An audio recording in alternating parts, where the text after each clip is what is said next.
El equilibrio de Nash es un concepto para la solución de conflictos entre dos o más competidores o individuos.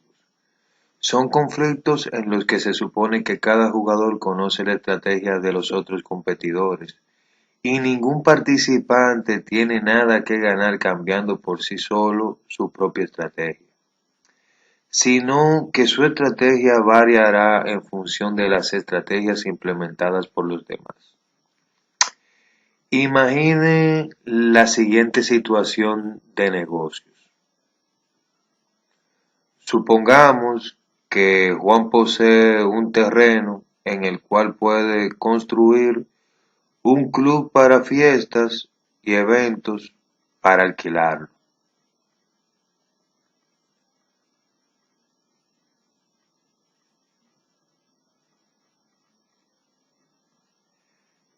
O utilizar el espacio para construir un cementerio.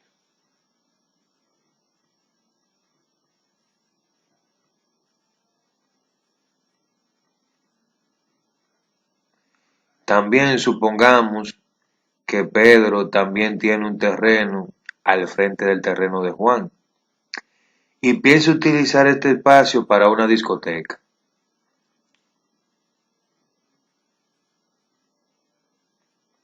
O bien para construir una torre de apartamentos, lo cual puede vender o puede alquilar.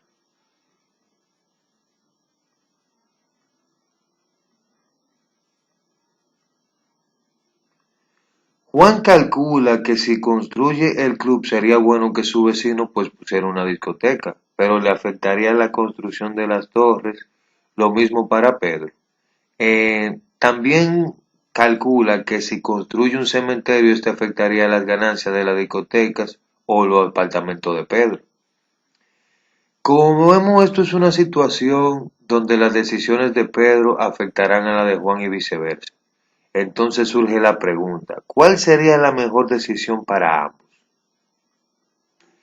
El equilibrio de Nash podría ayudar a Juan y a Pedro a poder plantear una solución a este conflicto.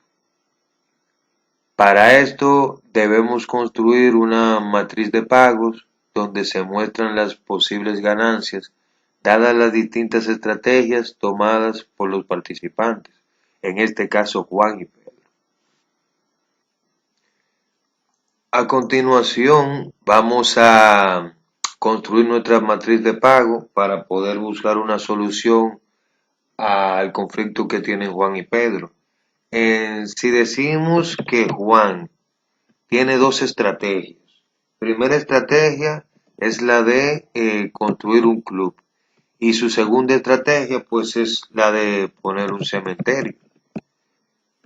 La otra estrategia viene dada por las estrategias de Pedro.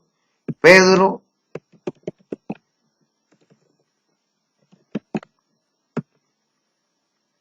puede o poner una disco en su terreno o puede construir torre de apartamentos.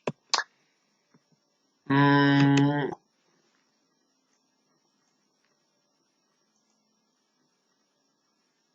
Supongamos que los pagos en rojo le pertenecen a Pedro y que los pagos que se reciben en negro le pertenecen a Juan.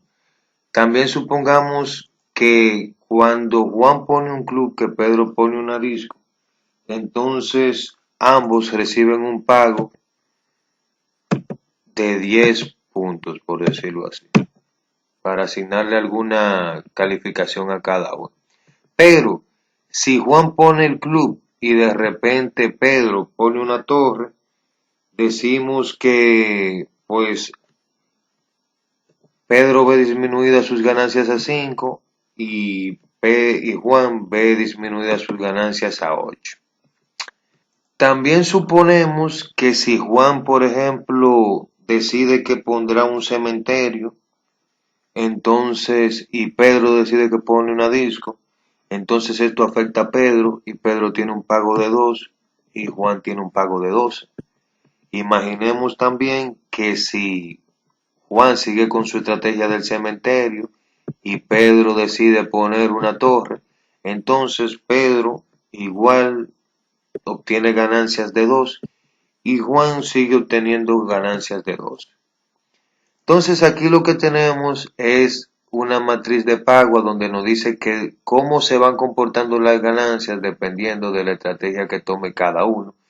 Y estas ganancias pues son el incentivo para uno poder determinar cómo se comportaría cada uno dependiendo de cómo se comporte el otro. Para que leamos de nuevo. Si Juan decide poner un club, entonces los pagos en rojo le pertenecen a Pedro y los pagos en negro le pertenecen a Juan. En este caso, Pedro obtendría un pago de 10 y Juan un pago de 10. Si Juan, en este supuesto, no, que estamos para poder explicar esto bien, decide poner el club y Pedro decide poner una torre, entonces Pedro ganaría 5 y Juan ganaría 8, que están en negro. Si Juan decide poner un cementerio y Pedro una disco, Pedro se recibiría un pago de 2 y Juan recibiría un pago de 12. Si Juan decide poner, si Pedro decide poner una torre y Juan un cementerio, pues simple y llanamente Pedro recibe el mismo pago de 2 y Juan recibe de nuevo el mismo pago de 2. Esto lo que tenemos aquí es una matriz de pagos y veamos cómo la podemos analizar desde el punto de vista de la teoría de juegos. Bueno, entonces analicemos esto desde el punto de vista de Juan. Imaginémonos que Juan debe de pensar en función de lo que haría Pedro tomando en cuenta lo que él haría. Entonces él dice, si yo pongo mi club, Pedro tiene que escoger entre poner su disco o de repente poner una torre, sabiendo que si yo pongo el club, la disco le dejaría 10 y la torre le dejaría 5. Por lo tanto, sabemos que la disco es preferible a hacer la torre en este caso. Entonces decimos que la disco es una estrategia dominante con respecto a la torre y nos quedamos con la disco. Luego decimos, bueno, y si de repente yo decidiera jugar con el cementerio y hacer el cementerio. Bueno, en este caso, en el caso de que Juan decida optar por la estrategia del cementerio, entonces para Pedro es indiferente el tomar la disco o la torre porque en ambos le genera la misma tasa de ganancia que es de 2.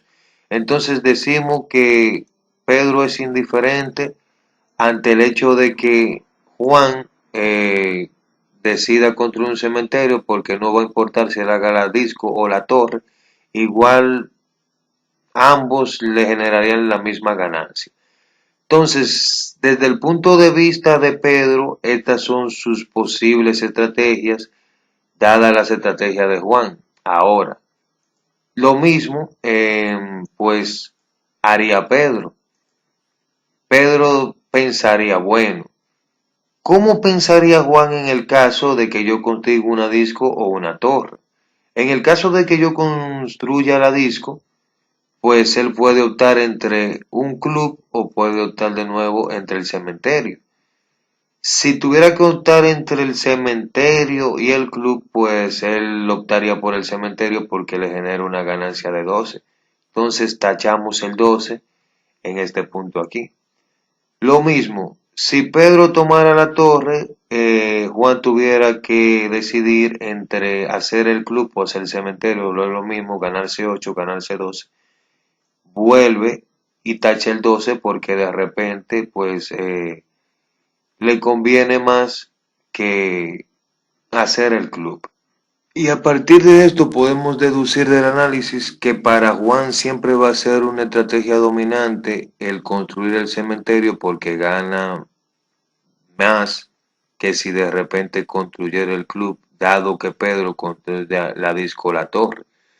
Pero a Pedro no le conviene esta decisión de Juan de producir el cementerio. Lo que vemos luego del análisis es que estos puntos a donde ambos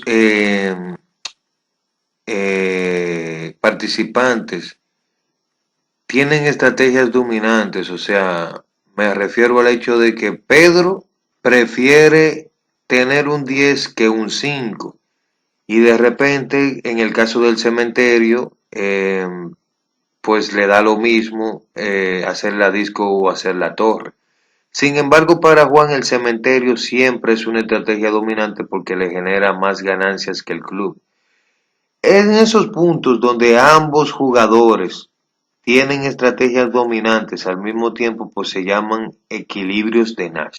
En este caso tenemos una situación a donde para Juan el cementerio es una estrategia dominante y para Pedro la disco o la torre le es indiferente dado la estrategia de Juan. ¿Y por qué es un equilibrio de Nash? Bueno, si yo le preguntara si alguno de ellos tiene un incentivo para poderse cambiar a otra situación, pues vemos que no. Si le preguntamos a Juan si él tiene algún incentivo, dado que Pedro haya escogido la disco para poner el club, él te va a decir que no porque ganaría más con el cementerio. Si le preguntaras a Juan si él decidiera cambiar el cementerio por el club, dado que Pedro tomó la torre, te va a decir que no, porque le está ganando más con el cementerio. Lo mismo si le preguntases a Pedro qué le convendría tomar, si la disco o la torre, dado que Juan tomó el cementerio, pues como vemos es indiferente porque en ambos pues ganaría lo mismo. Y por eso es un equilibrio de Nash, porque individualmente ningún individuo tiene ningún incentivo para poder cambiar las posiciones que ya hemos establecido. Pero sin embargo no son las posiciones en las que mejor se encuentran, porque si nos damos cuenta, cuando Pedro tiene la disco y Juan tiene el cementerio, pues en conjunto solamente generan 14, al igual que cuando está el cementerio y la torre. Un mejor punto sería si ambos generan 10 puntos cada uno en el mercado, que serían 20, o sea, cuando Juan agarra y construye el club y Pedro tiene la disco. Ahora, como vemos, para Juan poder llegar a este punto, pues tendría una pérdida de 2 puntos. Igual que si de repente Juan quisiera pasarse también a este punto, pues generaría una pérdida de 2 puntos. Sin embargo, Pedro está generando una pérdida de 8 puntos para ambos equilibrios en lo que se encuentran.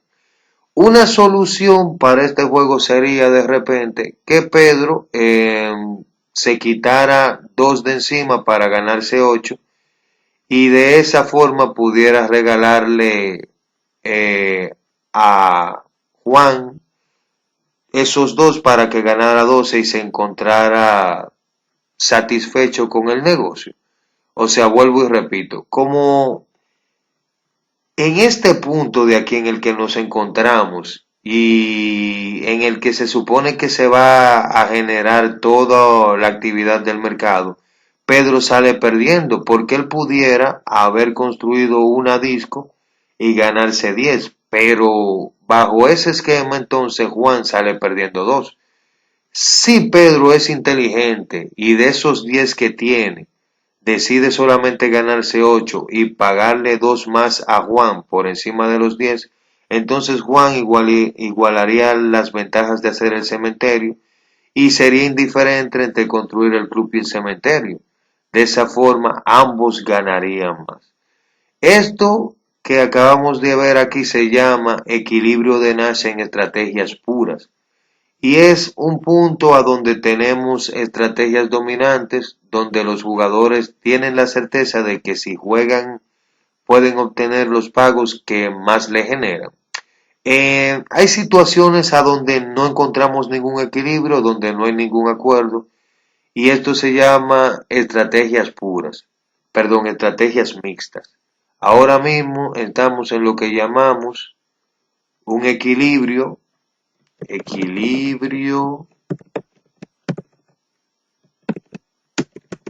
de Nash en estrategias puras. Luego en los próximos videos hablaremos del equilibrio de Nash pues en estrategias mixtas, donde lo que vamos a ver es que todos estos puntos de asiento que encontramos, pues de repente pues en ninguno se ponen de acuerdo. Podríamos encontrar una situación en la que de repente Juan le conviniera más en el 10, a Pedro le conviniera, qué sé yo, acá en el 5, para el cementerio este le conviniera aquí en el 12, y para la torre, por ejemplo, de repente a este en el 2, y lo que vemos es que en ningún sitio vemos tachadas ambas opciones. Eso lo vamos a ver para el próximo video. Mientras tanto, señores, equilibrio de Nash en estrategias puras, y espero pues que les haya gustado.